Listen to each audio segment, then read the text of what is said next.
Hello, everybody, and welcome back to the Distance Dilemma podcast. My name is Sean, and I'm in Dublin, Ireland. This is my good friend Imran. He is in Thun, Switzerland, and this is our long distance friendship podcast. This is episode number 35. And Imran, what is your weekly out of context scenario?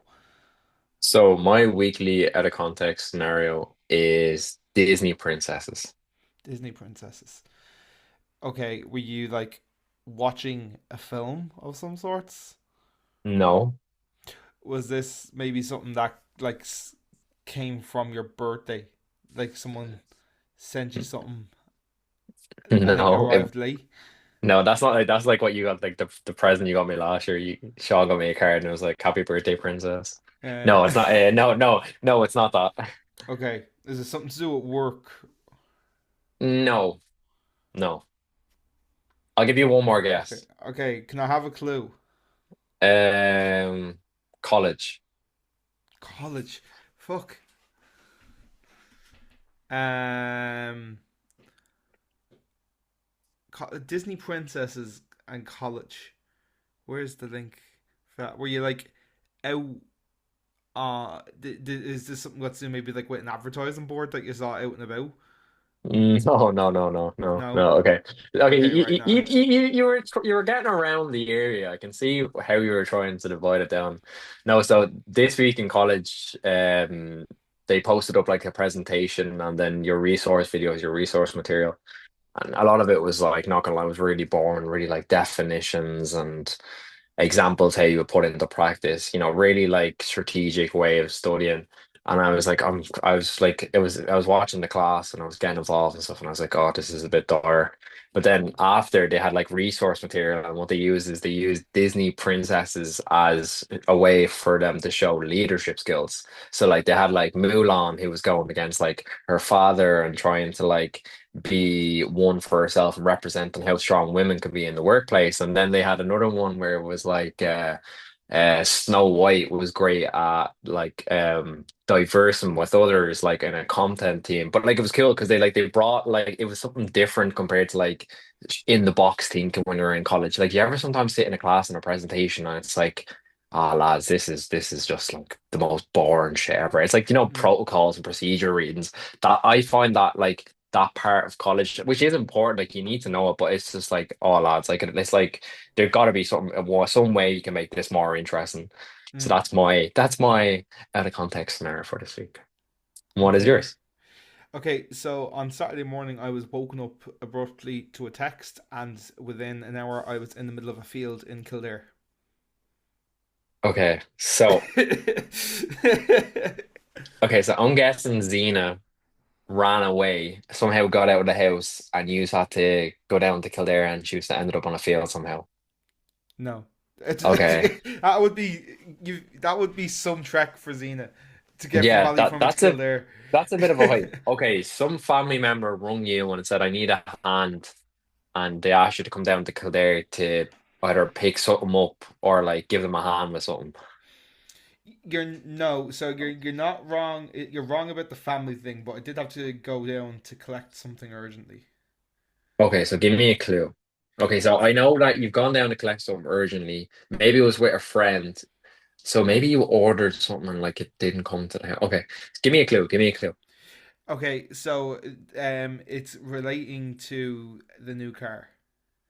The new car.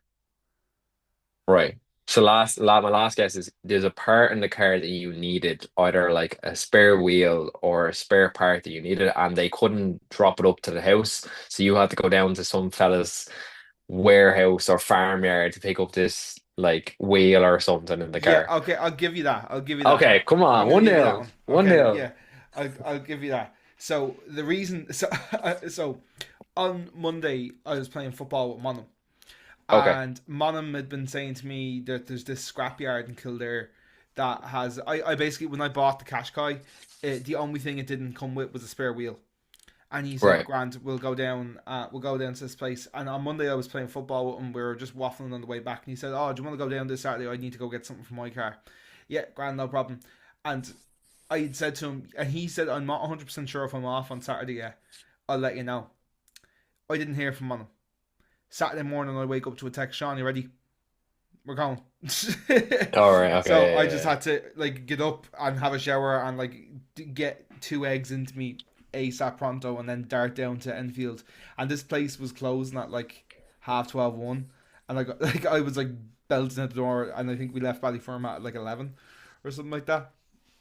This But is like that thing, when you're a kid and like it's like 8 o'clock, 7 o'clock in the morning, and you wake up and there's some lad like just measuring the wall size and like pulling down shit off the wall and like your parents are like standing on your bed being like, "Oh, sorry, buddy," and then like they're like touching the wall and like mm, fit like look addressing the floor and they're like, "What the hell's going on?"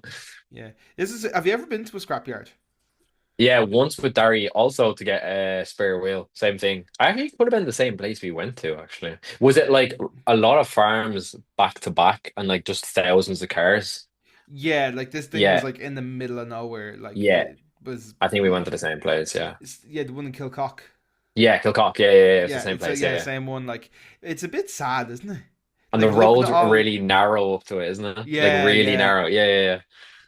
yeah. It's a It's bit really sad sad. looking at it because like I don't know. There's just something about like looking at a load of cars that have been in crashes, like or Oh, like a lot. cars that have been left there to kind of rot, and people just taking like spare bits like the radio and like the wheels that are still working and blah blah. But like you're literally walking through this massive fucking field. Like it's not even a ware. Like there's a warehouse where you walk in, and then you're just going through this field looking at all these cars, and like it's a bit like me and Monum. There was one car in particular. There was a Beamer that had been parked up, and the side of this thing, the passenger side, was like mashed in on top of itself. So it obviously gotten a heavy whack on the Heavy passenger whack. side. Yeah, yeah. All the glass was shattered to bits, and like the car was like properly like in like I'd say the door of the passenger side was like bent into like the armrest for the driver or like where the handbrake is. And that car was there, and the driver's side was completely fine. So people were taking Fine. stuff from the driver's side. Yeah, yeah, yeah, But yeah. Yeah. it just looked. I was like, you can just tell that like someone was in a horrible, nasty crash, and if someone was in that passenger seat, they're probably dead. You know, Oh yeah, 100%. Yeah, yeah, yeah. like there's no because like I said, like that car was folded on top of itself, like on that side, and it was I just a wonder bit if sad. Betsy there. I wonder if Betsy somewhere around That's what there I was potting around. thinking. I was like, Yeah, Betsy yeah. could be sitting around because there was some cars that were fine. Like Betsy was perfectly drivable. Like like sure, I kept driving her for like the 3 or 4 weeks after the crash happened. Like it just wasn't worth the insurance company giving me the money to fix her. Yeah, yeah, of course. Like if So she like was at the end of her tail, like there was plenty of cars like that around there, like where like they just had a little dents, but they just weren't like worth the repair, so they go to places like this, like and they, even that's a bit like Jesus, like there was a life in that car at some point, like I it's do like the concept though, like you're like taking a part of a car, throwing some lad like 20 quid, 30 quid. I think I paid like when I went like 15 quid for a tire. Like your man had a look at the tire and he was like, yeah, do you know what, 15 quid cash please. And I was like, yeah, no worries, hand it to him. And then yeah, off I popped like with Dari. But yeah, like it's weird because like you're kind of like taking a part from a different car and then putting it onto your car or vice versa, just having it as the spare wheel in the car if anything mm. happens. Yeah, I don't know, it's a weird concept. Like imagine we did that as like people, like we just went to like a graveyard and was like, you know what, actually his collarbone there, I'd love to spend like 20 quid on that. Yeah, it was weird because like even down there, even like going into pay, like you said, it's very like you just walk up, someone makes up a figure off the top of their head and goes, "Yeah, give Yeah, me that for," they just have like they're you know. like people over the counter and have a look at it and be like, it's about 15, 20 quid, mate. And you're like, Yeah, yeah, all right, yeah. because like that's exactly like and I got really lucky. I found the exact wheel I needed within 5 minutes of walking into the place. Oh, And nice. like I said, Monum was looking for something for his car as well. Mm. So we spent a little while longer walking around. I eventually found a second wheel about 20 minutes later. And that wheel was just in better nick than the first wheel that we found, but it was a different like one. The one that I needed was a commercial one, whereas the one that I ended up taking was a high speed one. Now, a quick chat GBT told me that the only difference between they get on to the car the same. Like the only difference Hmm. is like long term use, so it's perfect as a spare wheel. Like but the H model is obviously used for like high speeds. Like if you're regularly going On the above dual 100, carriageway or driving on 120, the motorways every day. which like I am, but like not to that extent. Like I go on the motorway maybe once a week for 10-20 minutes, like and then obviously like when I've got other things going on. But like I didn't need that wheel, but the wheel works for the car. Yeah, it's funny because like a lot of them cars and them types of cars, like they all fit the same model somehow. They're all like a type model where they just fit into each different cog. Because I already noticed because when I went with Dari, this some lab was telling because I was like, "Oh, do you think this wheel will fit my car?" And your man said, "What car do you have?" I was like, "Oh, Peugeot." And he was like, "Yeah, man, this type model they fit like 90% of the cars." But he said like long term, like you were saying there, doesn't last like because you could be driving Mm. along and the wheel just comes flying off in the car, which Yeah, I yeah, actually haven't seen. I've seen loads of videos online that has happened to people when they bought like new cars and stuff like that have been on show. Because they haven't been used and they've just been sitting there, a lot of the bolts and stuff haven't been tightened properly. So like cars have literally drove straight out of like a warehouse or like a car registration place and the wheel will just go flying off, which I'd be raging if that happened to me. yeah, for sure. Yeah, so you want to talk about the topic this week? Yeah, so by the time this episode comes out, it will be election or polling or voting week, whatever you want to call it, in Ireland for the presidential race. So just want to talk to Imran about what it's like voting as an Irish citizen abroad. We obviously had our general election last year as well, and we've got the presidential one coming up as well. So, I just thought it'd be an interesting to like kind of compare how it works in Ireland at home, like what I imagine a lot of people who are listening to this will know, or maybe the folks from Switzerland or the folks who came from different countries. Switzerland might not know about the Irish system or like how it works. Like, because I have no idea how it works for Imran really at all. Like Imran obviously knows how it works for me. Like so I just thought it'd be quite interesting to Mhm. talk about. Yeah, so last year, I think it was last year or the year before, we had a vote on, yeah, the parliament parties to come into the country. I can't remember if that was Yeah, the it's time. general election. Yeah, General election. I can't remember if it March. was. Yeah.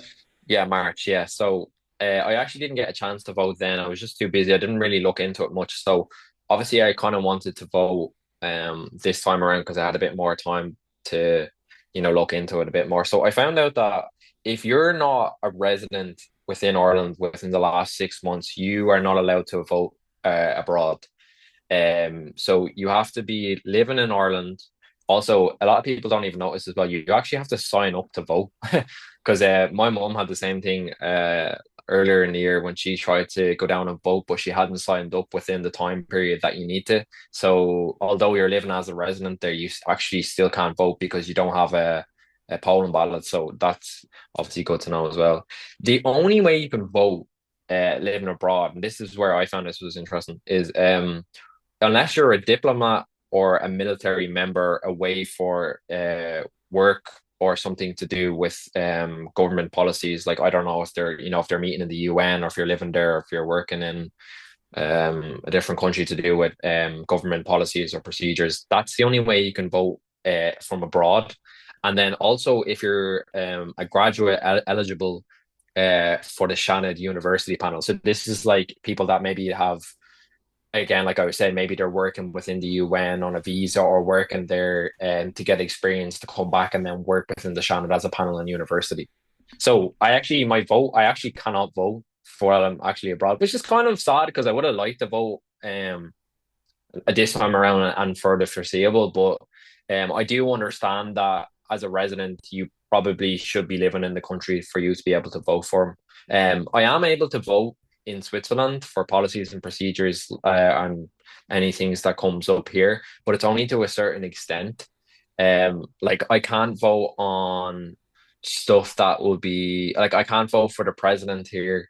I can vote in general elections, but I can't vote for any elections onto like I don't know how it works in Switzerland, but like a say like a high court system or the Dáil, for example, like I can't vote for Like a anyone to local be upon that. election sort of Like a thing. local Yeah. election, like that's the stuff that I actually physically can't vote for here, which is actually interesting as well. I thought, I mean, if I was probably to vote, like we talked about last week, it's a one-way horse. So like to me, I would have just made the same decision. Like probably 90% of the country is going to go with now, which are one Catherine Connolly. So like I think most people are going to go down that route anyway. Um, Again, the presidential vote for me isn't the biggest thing. For me, it's someone that should represent what Ireland is on like a cultural basis.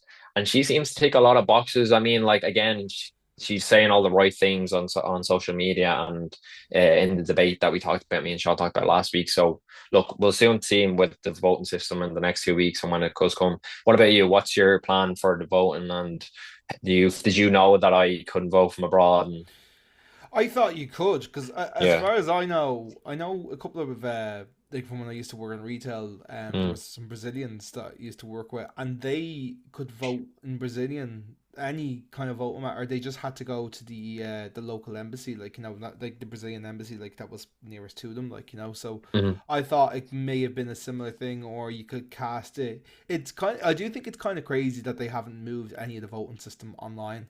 I get why, but I think like the fact it hasn't gotten anywhere near it is a bit mad, and like it's all done, like it's literally counted by hand, like, and I understand why that is, but I do think it's crazy that there's like been no like progress in trying to move on that way, especially for folks like yourself who are abroad. Like, it would be great if you could just log in to a portal using your gov id, and your revenue or your tax number or something like that, and like cast your vote. Like, did you mention to me before about something about like if you would like plan to return to Ireland, that there was like yeah. some So scheme or something like that for that?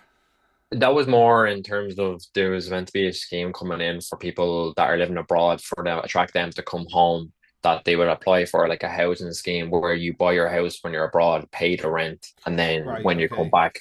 But you'd have to be making an insane amount of money because as we all know, it's you need at least what is it Like 30 10% grand. or 30 Yeah. 30 grand at least before you get a loan. And normally you can't get a loan until both people are working in Ireland and have been working in the job for about 6 months. So even when we Okay. do come home, we'll still won't be able to move into the house straight away. But um again, I'm in the same thing as you. I thought that living abroad it would make more sense to go into like your local, we call it here Gemeinde, but like you're saying there, like a local government office and you would vote, maybe you do your vote ballot that way. I can see why they don't do it online, especially with like I know it's Cybersecurity threats. Yeah. cybersecurity reasons and confidentiality and stuff like that. I'm trying to see here online. It does say here that we have ended an amendment to the Constitution in 2018 to say that which permits you not to vote from being abroad. I'm just reading it here. Yeah, yeah. So in 2018, we voted against to apply for a vote outside of Ireland's citizenship. So, okay, so yeah, we had voted against it. That's the reason why we can't vote anymore. So maybe before you probably were able to do that. I'm just reading here on gov.ie. So there you Yeah. go. Yeah, I'm surprised. Like, even just for like, obviously for like folks like yourself as well. But you think of like people who maybe like say it's like election week or something like that, and something urgent comes up, and they have to travel to a different part of Ireland, or Hmm. they have to go, like, say something, they've got relatives in the UK and something happens to somebody and something really urgent. Like, I think that it's kind of mad that you can't do anything online. I think even like it should be like doing it in person should be the priority. Like, because that's probably the safer way to do it. But like you think about that, or like elections can be called. Like, I know we know when the presidential election is going to be. Roughly, it's always around like October, November every 7 years. Like, we know this, Mm. and the general elections as well. While they're every 5 years, the government also can call an election, or like these things can come up as well. Like, because I remember there was like a lot of outrage last year when they were elected, when they were waiting to call the election. Like, Fianna Fáil and Fine Gael were putting it off for quite a long time, because I think you know they knew that they weren't like the most popular at that time. Like, obviously they still ends up getting in. I don't know how. I don't know how they managed to weasel their ways back in. But anyway, people are voting for them and they've had their say. But yeah, I think it's crazy that there's like nothing there for people like in those scenarios. Like, because I remember even when I moved house from Mulhuddart to Ongar in Blanche, like only like a few minutes away, like but I had to go back to Mulhuddart to vote, which again was like, I think I was on my learner permit, so I just jumped in the car with my nana, drove up, vote. It was the whole thing, like getting in the car, getting home was done within 20-30 minutes, like but Hmm. like I said, like if there's something urgent that comes up for people, like I think it's important to have something there for them, like where they can do it online, like especially with like modern biometrics, like your Face ID or your Touch ID, and like a lot of the security measures that a lot of modern kind of tech has. I understand there is definitely a cybersecurity risk, and it would be a really sensitive thing. But I'm just surprised there's not something there at the very Mhm. least for people who are like in an emergency situation abroad, like yourself, or who have to you know Yeah, just I had the do same other things. situation as well when I moved to Dunboyne. I had to come back to Hunstown to vote in my local primary school. Um, but for me, I was thinking is as well, you've a lot of people like the same, myself and Nicola, where we plan to come home. So I feel like it's weird that we don't have any like options while living abroad to vote on current affairs Mm, and current things that are coming into the constitution while living abroad with the mindset of going home. I'm surprised, and like you were saying there, with the way now the biometrics works, the way there's so much accessible for us to vote. It would make sense for us to vote that way. So maybe that is something that will probably change in the future. I mean, the next 5 to 10 years. But again, a lot of things, everything takes time with governments yeah, for things to change, and a lot of personal and general votes needs to take place before that even happens. So yeah, we'll just gotta I wait and see. I Do you also think it's a do. one-way horse though? I mean, like I look from the people I speak to, like from my friends and family and stuff. It seems like everybody is kind of heading towards voting for Catherine.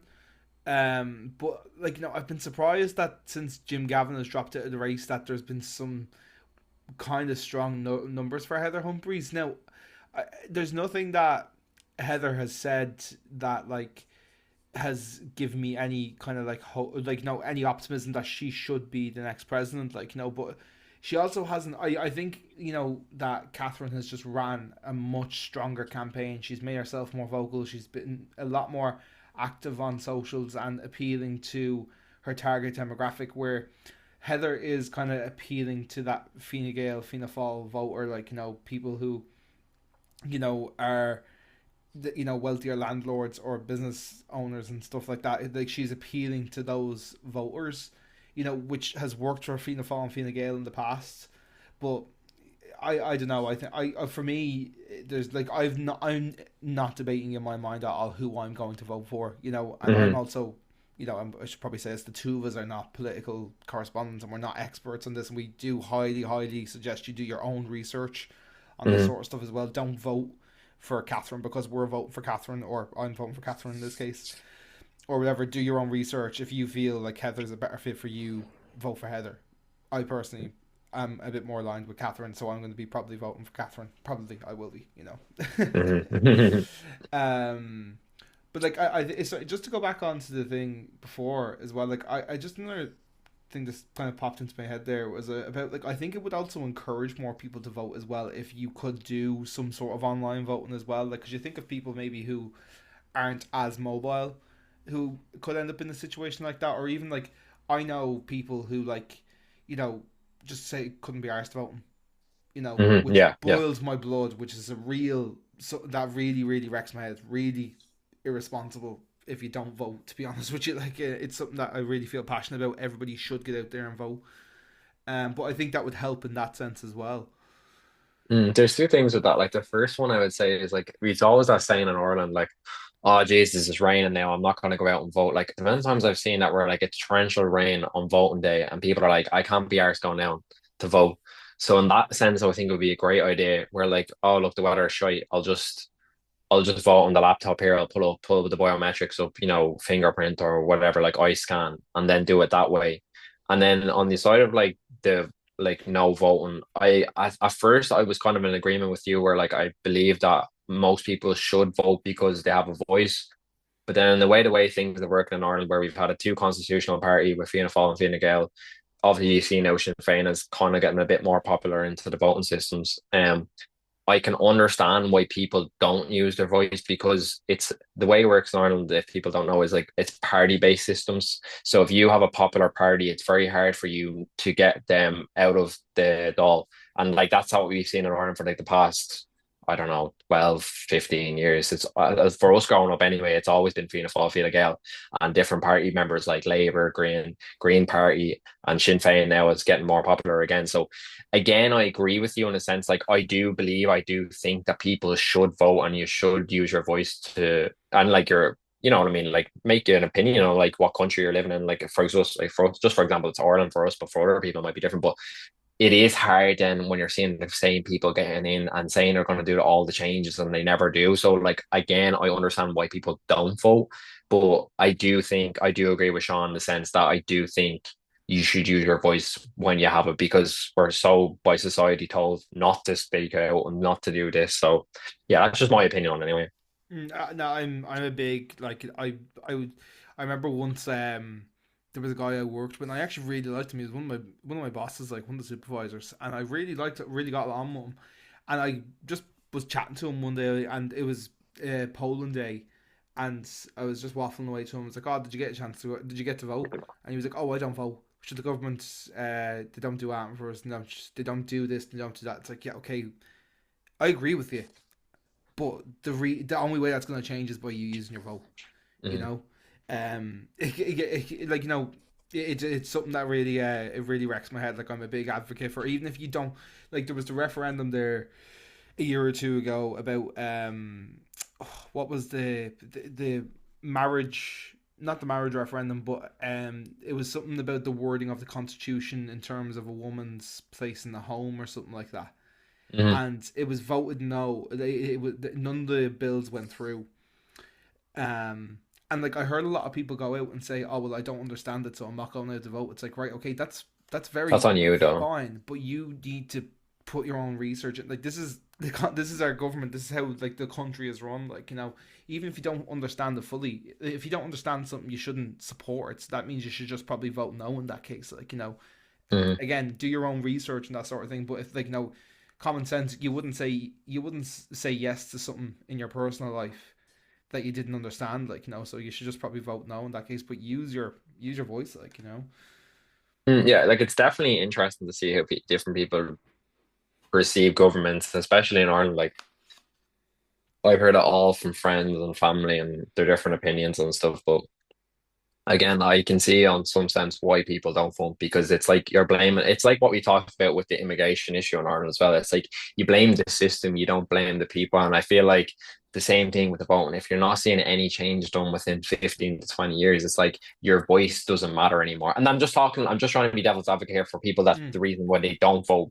Like I'm still on your board where I do think people should vote, but I'm just trying to think of why people maybe are less reluctant to vote because of they're not seeing any change in the country. And it really is the system that's the problem. It's not really technically people because if I was a political member of part of a party and I was trying to get in, of course I'll be saying all the right things to get people to vote for me. Of Like course. yeah, it's it's the game. It's how you get voted in, and you need to be saying all the right things that you're going to change the housing crisis, that you're going to bring more job opportunities for people of Ireland, and so on. Blah blah blah blah blah. There's just so many different things that people can say to get into party, but I think overall, I think we're heading in the right direction. I just don't know where the big changes. And again, like we said before, we're not geniuses. We're just two lads that live in Ireland that Yeah. are being more aware as we get older about what's around us. So yeah, that's my opinion on it. I would love to bring up the current affair for this week, Yeah, if that's sure. okay. And I know we don't really talk about sport much on this channel for various reasons that we know a lot of females listen to our podcast. Not saying that females don't love football, but it is a common misdirection that most females don't. They watch football because their fellas make them watch it on a Saturday, Sunday, aka Simone and Nicola. Sorry, guys. But basically, Ireland played Portugal this week in the qualifier, and I have to say it was just heartbreaking to see. Like they really tried for about 90 minutes, and they did fairly well. Keller saved the penalty from Ronaldo. We didn't really have many chances in the attacking for it, but I mean, as the defensive side, like a lot of kids could learn a lot about it. But for me now going forward, I mean, I've always been a big sport for Ireland. I love watching them growing up and stuff. It's like I don't think I'm ever going to see Ireland in a World Cup in our lifetime. Like I think it was 2002. I could be wrong. Was the last time we were in a World Yeah, Cup. 2002. Yeah. But like at the same time, me and Sean were 3 or 4. We had no concept or consciousness of watching it.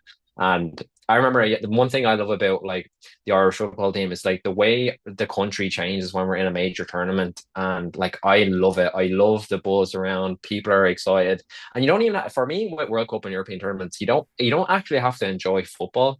For me, it's a big sort of like a culture effect as well because you're seeing all the colors, you're seeing people represent their country, their national country, and like that's the buzz that I get about it. I'm watching the games now. I've watched a lot of the qualifier games, especially living abroad. I'm a bit more conscious of trying to make it more time to watch the games and stuff. Because I know now if I was at home, I'd be going to the games with Sean and a couple of the other lads as well. So I don't know. I feel like the squad for me is like we just don't have a strong enough squad, unfortunately. And it's just we're seeing it coming up against these games, and I'm like I'm finding the football boring to watch. I feel like we're playing a lot of the game a lot safe, but I was really proud of the lads against Portugal there at the weekend. So I'm hoping now we go into the game against Armenia a bit better. But we'll see. I don't know what your opinion is on what I just said, but Yeah, I'm going to the game against Armenia. So spoiler for anybody who is listening. This being recorded before the match. Um, so obviously hoping for a win. Yeah, and like just to kind of echo what you were saying there as well. Like the lads played their they played so well on Saturday, and even like Simone isn't like super into the football, but she was in the edge of her seat watching it. And when Kelleher saved the penalty, like she was even like, "Oh my fucking god!" Like this is crazy. I was like, "This is why we love football. This is why football's great, Simone."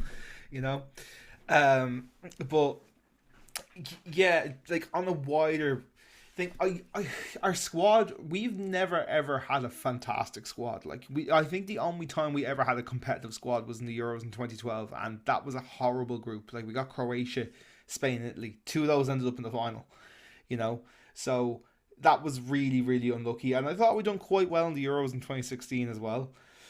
But it's just the FAI have been just terribly, terribly managed over the last, like with John Delaney, and I think the fella, his name is King at the moment now, or so mm, he's some English guy managing it now, and it's just not.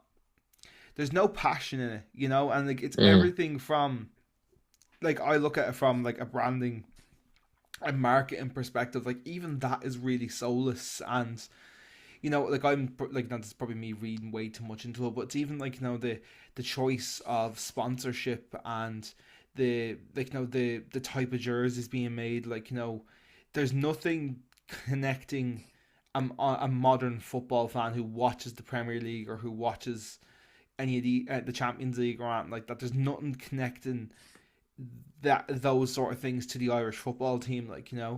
It's really sad because like you said, when Ireland are great, we're fucking great, and we're so frustrating to watch as well because we show up against the big teams, we show up against Germany, we show up against it, we showed up last night against Portugal, and we're brilliant. But it's the games against teams like Armenia, San Marino, Finland, Hungary, games that maybe Hungary maybe we shouldn't be finding an easy game, but Hungary is at home. You mm. should be At least winning that game. challenging. At least challenging. That game should have been won before the lads walked on the pitch. Hungary away, they should probably win it. Like you need to use the Aviva to your advantage because the Irish, when the Aviva's hopping, it's one of the best stadiums in the world. And I'll die on that hill. The Aviva when it's hopping, I've been in it I was in it the day we qualified. Were you at that match as well with us when we Yeah, qualified against Bosnia? yeah. Like the Aviva, that was one of the best football matches I've ever been to.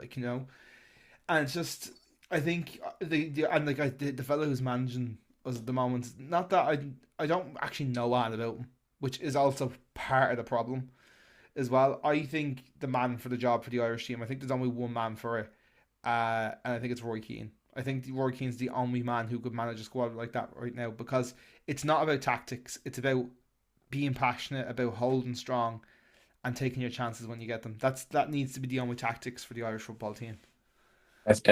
The big thing I would say from what I heard you said there is passion. Like you really, I think the good thing about Roy Keane is even to have him just in the dressing room. I mean, seeing it with the campaign with Martin O'Neill, just from a passion side, it's someone who cares about.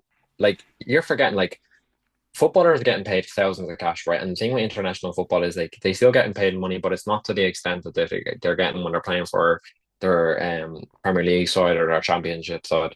But for me, it's like all that should go out the window because the amount of fans that are coming out and people that are watching Ireland, kids that are watching Ireland growing up. Like I remember growing up watching them and seeing like the quality of football has never been good. We've never had good quality of football. But the thing about what about Irish people is we're really passionate. Like we really care. Even when the Irish rugby team are playing, like everyone backs them, everyone's behind them. And it's like I'm watching these games and I'm like, there's not one player on the pitch I'm seeing that's like trying to die for the club. And again, like I know we're not talking about football, like, and I'm a massive United supporter as well. And like obviously we haven't been having the best time recently and over the past 12, 15 years. And a thing for me that lacks is I can't watch football if players aren't putting their heart and soul into the team. It's like the most frustrating thing as a football fan, especially when you put so much time and effort into watching them over the years. And it's like there's players on the pitch that aren't putting 100% every time they put the jersey on. It's like I would rather an 18-year-old coming up to the academy and he's going to like play his ass off on the field than some lad who's worth 85 million and he's not even tracking back when they lose the ball. That stuff frustrates me. So I'm on the same thing as you. I do think Roy Keane would be a really good even an advocate just to have in the club or in the even during the campaigns and stuff. But I can't see like although even if we get a result against Armenia, I can't see us qualifying. Like it's No, a really it's a huge hill. the only hope we have is if if Portugal beat Hungary. That way, then Portugal comes to Aviva with nothing to play for, and we can pray we get a 1-0 against Portugal, and then go into a shoot like basically what is a final against Hungary to try and Hungry. get second place. Mm. I don't see us going to Budapest and getting a win. That's the No, problem. I could see us beating no. Portugal 4-0. Honestly, in the Aviva, I could easily see that That happening would because be the they've most it Irish would thing it, ever, it though, as well, would be wouldn't it? though it would be the most Irish football thing ever for us to go and beat Portugal 4-1, 4-0 in the Aviva, go to Budapest and get smacked 3-1. You know? It's yeah. I've been seeing that meme recently. It's like you and your mate trying to disguise everything from watching the four game opening games, but still believe Ireland are going to get through. Yeah, I think I seen you would. It came up my feed because you would like to. Oh, okay, yeah, I yeah, ju- and like we won't dwell on football for too long because I know not everybody who listens wants to listen to a football podcast, but I really do feel the catalyst for all this crap has come from the Declan Rice situation from almost 10 years ago. And the reason I say that is because of something you were saying is people that are playing for Ireland that are not passionate enough to be playing for Ireland. You think of people like Glenn Whelan, James McLean, Robbie Keane, Damien Duff, like lads who would run through a brick wall to put on the Irish jersey. And I think the second they let Declan Rice run around for those 3 games and let him go off and prance his arse back over to England, I think you've just seen such an influx of other below par, let's be honest, English players who are not good enough to play for England, who have an Irish grandmother and are just doing it just to get an international cap, and hmm for no other reason. Like I would, like you said, I would rather play an 18, 19 year old with no experience, no nothing, um, to them, but is willing to go out and die. Because you look at bloody Jake O'Brien, who was fucking hmm brilliant the other night, and it's because he wants to die to play for Ireland. Like you can tell there's that passion there. And to be fair, that Josh King fella in midfield as well. I Yeah. think he's got an English accent when he does his interviews, but he fights his arse off, and he does so well whenever he plays. But then you got the likes of Will Smallbone and who else? Oh, Matt this fella is actually Irish. He's from Dublin, but Matt Doherty is one of the most frustrating players to watch for him because he's grand Oh in the man, Premier League. He's great in the Premier League. He just doesn't know how to play for Ireland. Matt Doherty is the most frustrating footballer I've watched with the Ireland jersey on. Yeah, I mean, like it's funny because like people will laugh on like the way kind of we're talking about it because we sound about very passionate about it. But it's like if you I've watched Ireland over the years growing up, and I've always watched them, and it's the same thing. It's just the same washed English players that aren't good enough to play for England that are playing, it's turning up to Ireland just to get a cap, and it's really frustrating. Really frustrating. I would rather they actually put a whole League of Ireland squad out just for one game and see how much passion they put into it, because then players probably dream about playing for Ireland and Yeah, they'll probably never get a chance, never even have a look in. So yeah, I don't and know. the exception to that, it's what we were saying there. Like I said with Josh King, but Kevin Kilban as well, who's I think I don't know if he was born in Ireland, but I know his parents are Irish, and he grew up in Preston. Mm, But and he had England looking for him, but he refused to call up to England, and he wanted to play for Ireland. And he was also another great servant to the Irish national team as well. But like that's mm, wanting to play for your country, you mm. know. We just don't have enough players like that at the moment. Like Seamus Coleman is a big one, and it's going to be Legend. huge when he decides to stop coming to the camps. You Yeah, know, I mean, his legs can't do it for much longer. We've seen it no, there. He lasted 70 minutes. Fair play to him against Portugal, and he was he really, brilliant really was as putting an well. effort in. Like, Brilliant. I could talk all day about Seamus Coleman, one of my favorite players growing up as well. Yeah, for Um, sure. I and think we definitely, should probably move on though, because yeah, anybody yeah, who's yeah. not into the football or not Irish is probably All we were trying to say, lads, is we we love love supporting the Ireland. Irish team, and I hope them the best of luck in the rest of the competition. But I'm just not looking great. No, no. No. Anyway, we are moving on to I guess another new segment of the podcast. We are going to be taking in your dilemmas. Mhm. So yeah, Imran has got two dilemmas that our listeners have sent in. We're gonna react to them, give advice, share some love, share some support, or whatever the occasion calls for. So I'll let Imran take it away for this Yeah, part. all anonymous and still confidential, like it will be every week. But two interesting ones this week as well. I'll read the first one out here. So I'm naturally introverted, but my friends are super outgoing. I always feel pressured to keep up, or they'll think I'm boring. Any advice for staying true to yourself? Do you want to talk first about You go ahead. that? I mean, like I have friends as well that are introverted as well. I would say I laugh at this because I have this like saying with one of my mates, like I feel like I'm outro introverted, which means that I feel like I am a little bit of an introverted, but when I'm in the and when I'm out and about with people, I become outroverted. Um, and I feel like it's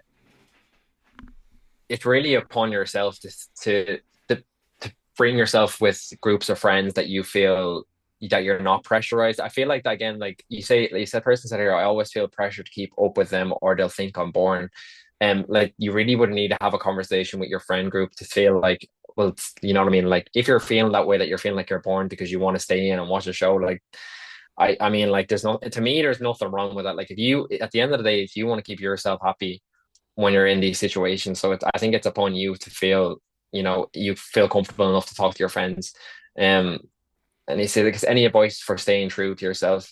I mean, like this is something that I feel like only over the past 3 or 4 years, I'm really starting to like find myself in a cliche way, be like, oh, this is the person I am today. Like I feel like it does take time. So I feel like if this person is at a young age, I wouldn't be too hard on yourself. You're still developing, and it probably every day, every year you're still growing. Like I mean, Sean talk about it all the time. Like talk about it last week. Some people are further developed in like stages of their life as well. So, but I mean, if it's just from like an outgoing perspective, I would think that look, you do what makes yourself happy. If you feel like you're introverted and you want to stay that way, there's nothing wrong with that, in my opinion. Um, I don't know if you have anything else to say on that, Sean. Yeah, I mean, like the biggest thing for me is probably staying true to yourself. If life has really taught me that, and over the last couple of years, is if you don't put yourself first, you can't kind of help or be there for other people. And that is friends and that is family. And I know this isn't like a situation where you need to be there for somebody, like but if you are feeling pressured, it's that pressure is going to build and it's going to build, and then that's going to come out at some point, and that could be in the form of an argument, or that could be in the form of like neglect, or any number of things. Like I like for me, I would say that it's important for you maybe to just like set your boundaries, and like stay like go with your gut feeling with these sort of things. And like you've not said, like the person hasn't mentioned anything about like not wanting to continue to be friends with Hmm. these people, like Yeah. so like just from reading this anonymously, I have no idea who this person is. Don't know if they're a boy or girl, don't know if they're in Ireland or Switzerland. I have literally no idea.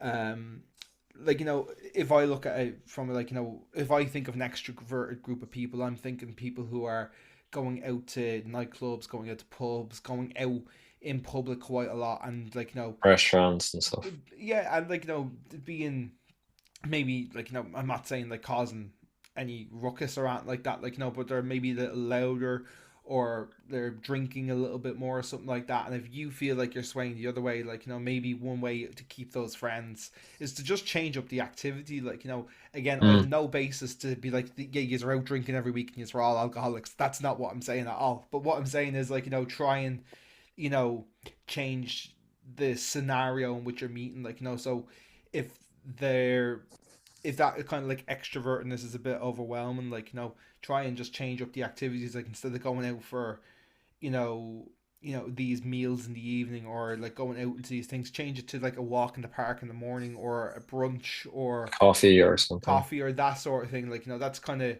where I would do. But the most important thing that this person said for me is staying true to yourself, following your Mm, gut.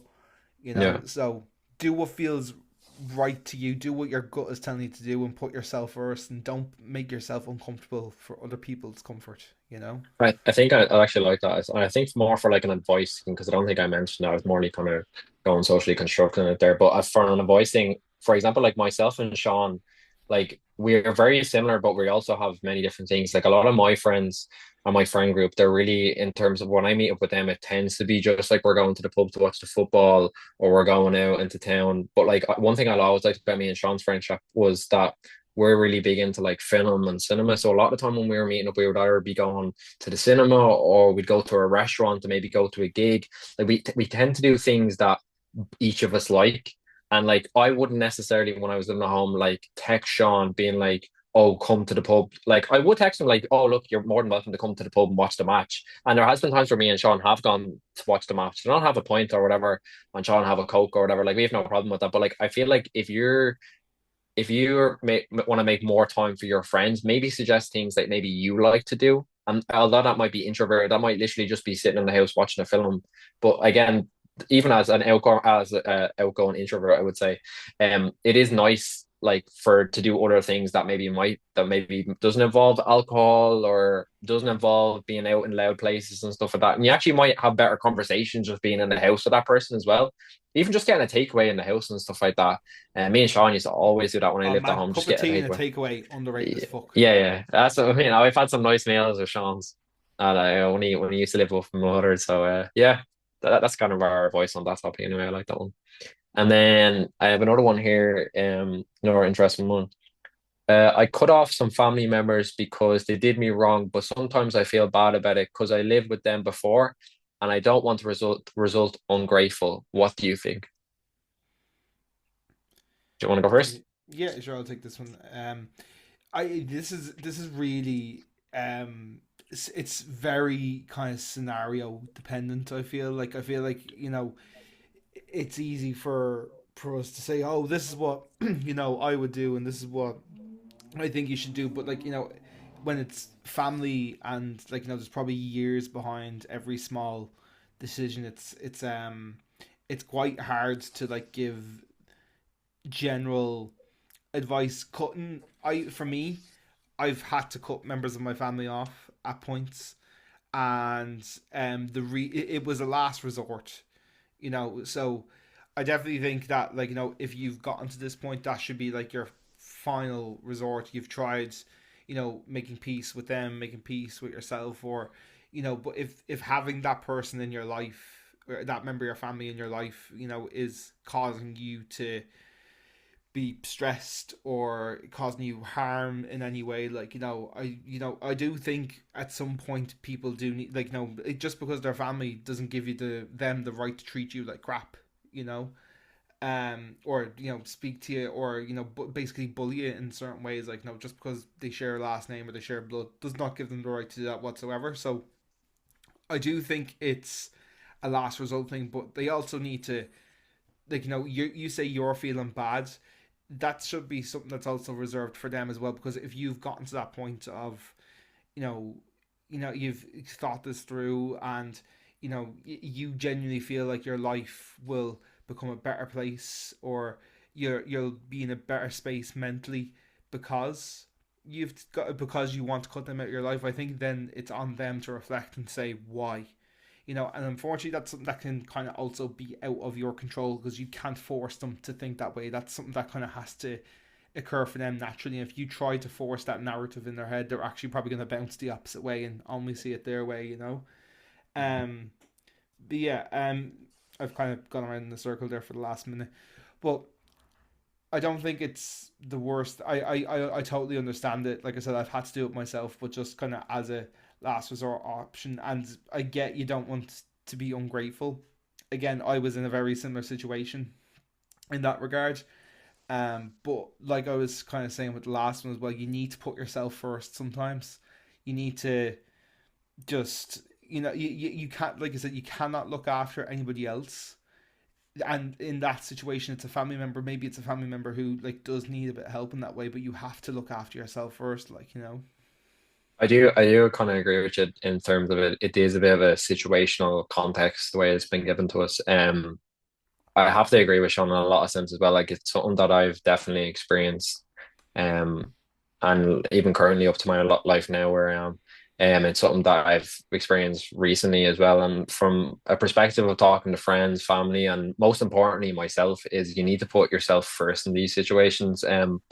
For your own sanity and your own safety, in terms of like where you are in your life, it is really important that you put yourself first because I have also had experiences and feelings of ungratefulness, feeling like you're putting harm onto others. But like Sean said there, at the end of the day, if your life is becoming unhelpful, you don't feel safe in your environment, you don't feel that the relationship is what it used to be or how you do feel about it, you can have feelings of ungratefulness. But I feel like at the end of the day, most important if that person is or this family member, I don't they haven't stated who it is making you feel that way, that doesn't mean anything to me. Blood, family member, connection, friends, family, it doesn't matter at the end of the day who it is. You have to put yourself first and have most self-respect, because if you don't put yourself first, you're going to let it continue to happen, and that's on you because you didn't make the decision as a self. And I'm not saying that's as easy, and I've experienced that. And me and Sean have both spoken before to each other about it. It isn't the easiest decision to cut someone off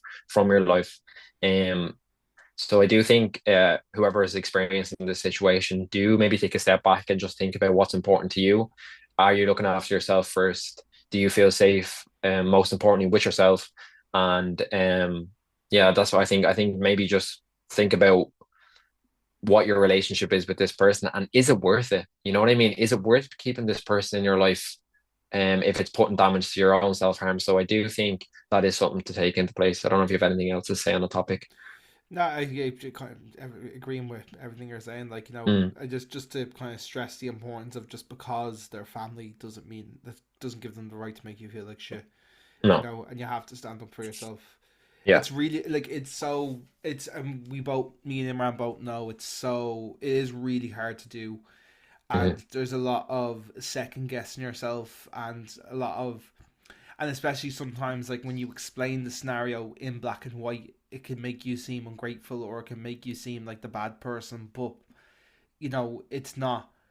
That's not always the case when it comes to families. It's nothing is ever black and white because there's No. years of history that nobody else will really ever fully understand. Like even me and Imran have been telling each other stories about what's gone on in our personal lives for the last, throughout our whole lives, like but like been telling each other like kind of weekly or monthly what's been going on in our personal lives for, I'd say, at least the last 4 or 5 years, and it never like gets easier to say this. And like I used to, I used to talk about it quite a lot with my therapist that I used to think I was going crazy because I would say these things in black and white, and it would sound like I was being like you were saying you feelings of ungratefulness, or you've got, you're afraid of it being perceived wrong or something like that. But in full context, that's not the case. But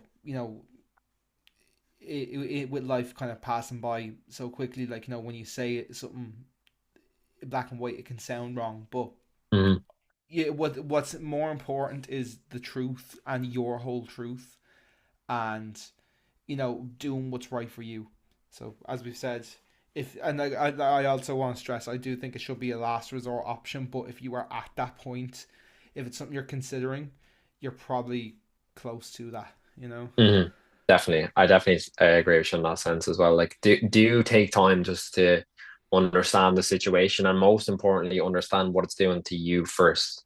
Like, what benefit are you getting out of it? And I know it does sound like you're saying earlier, being feeling ungrateful, and like Sean said there, you do feel selfish. But in some situations like this, you do have to be selfish and realize, okay, what benefit and what benefit is that person getting from our friendship or relationship as well? I don't know if this is. It sounds a family member, so I'm presuming it's a more of an issue more close to home. So yeah, that's what we have to say on that. Yeah, And thanks, Sean.